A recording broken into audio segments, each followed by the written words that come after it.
आज हम भारतीय अर्थव्यवस्था पर ब्रिटिश शासन का क्या प्रभाव पड़ा, इससे संबंधित अति महत्वपूर्ण प्रश्नों के बारे में आपके साथ जानकारी शेयर करेंगे।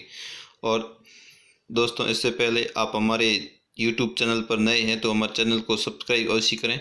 तो पहला प्रश्न है, धन का निष्कासन सिद्धांत के प्रतिपादक कौन थे? दोस्तों, ए ऑप्शन में पंडित जवाहरलाल नेहरू, बी ऑप्शन में राम मनोहर लोहिया, सी ऑप्शन में अमर्त्य सेन, डी ऑप्शन में दादा भाई नौरोजी। तो दोस्तों, धन का निष्कासन सिद्धांत के प्रतिपादक दादा भाई नौरोजी थे, तो इसमें अपना डी ऑप्शन सही है। अब बढ़ते हैं अगले प्रश्न की ओर।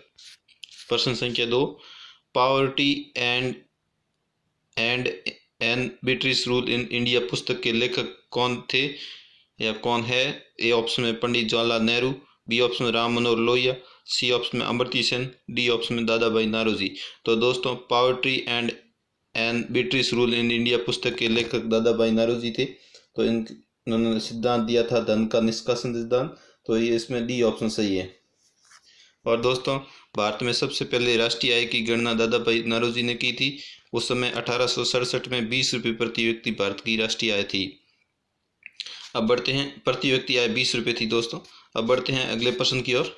बंगाल में भू राजस्व की स्थायी बंदोबस्त प्रथा को किसने लागू किया था? ए ऑप्शन में Lord Cornwallis, B option Lord Lytton, C option Lord Ripon, D option Lord Hastings. तो दोस्तों, बंगाल में भू राजस्व की स्थायी बंदोबस्त व्यवस्था लॉर्ड कॉर्नवालिस ने लागू की थी, तो इसमें अपने ए ऑप्शन सही है। अब बढ़ते हैं दोस्तों अगले प्रश्न की ओर। भारत में रेतवाड़ी प्रथा के जनक किसे माना जाता है? ए ऑप्शन में कर्नल रीड, बी ऑप्शन में टॉमस मुनरो, सी ऑप्शन में दोनों, डी ऑप्शन में लॉर्ड हेस्टिंग। तो दोस्तों, भारत में रेतवाड़ी प्रथा के जनक कर्नल रीड और टॉमस मुनरो दोनों माने जाते हैं, तो इसमें अपना सी ऑप्शन सही है। अब बढ़ते हैं दोस्तों अगले प्रश्न की ओर। भारत 1793 ईस्वी में लॉर्ड कॉर्नवालिस द्वारा भू राजस्व की स्थायी बंदोबस्त प्रथा की शुरुआत की गई थी। तो दोस्तों, लॉर्ड कॉर्नवालिस द्वारा भू राजस्व की स्थायी बंदोबस्त प्रथा की शुरुआत 1793 में कहाँ की गई थी, ये प्रश्न पूछा गया है। ए ऑप्शन में केवल बंगाल में, बी ऑप्शन केवल बिहार में, सी ऑप्शन बंगाल व बिहार दोनों में, डी ऑप्शन में बंगाल, बिहार व उत्तर प्रदेश में। तो दोस्तों, 1793 ईस्वी में लॉर्ड कॉर्नवालिस द्वारा भू राजस्व की स्थायी बंदोबस्त प्रथा की व्यवस्था शुरुआत बंगाल और बिहार दोनों में की गई थी, तो इसमें अपने सी ऑप्शन सही है। अब बढ़ते हैं दोस्तों अगले प्रश्न की ओर। अगला प्रश्न है, जिस समय कॉर्नवालिस ने बंगाल तथा बिहार में स्थायी बंदोबस्त लागू किया, उस समय बोर्ड ऑफ रेवेन्यू के अध्यक्ष कौन थे या कौन था? तो दोस्तों, बहुत ही महत्वपूर्ण प्रश्न है। जिस समय कॉर्नवालिस ने बंगाल तथा बिहार में स्थायी बंदोबस्त लागू किया, उस समय बोर्ड ऑफ रेवेन्यू के अध्यक्ष कौन थे? ए ऑप्शन में sir Metcalfe, B option sir Daniel, C option में sir John Shore, D option में सर नेपियर। तो दोस्तों, उस समय बोर्ड ऑफ रेवेन्यू के अध्यक्ष सर जॉन शोर थे, तो इसमें अपना सी ऑप्शन सही है। बहुत ही महत्वपूर्ण प्रश्न है दोस्तों ये। अब बढ़ते हैं अगले प्रश्न की ओर। ब्रिटिश भारत में कौन सा एक पौधारोपण उद्योग नहीं था?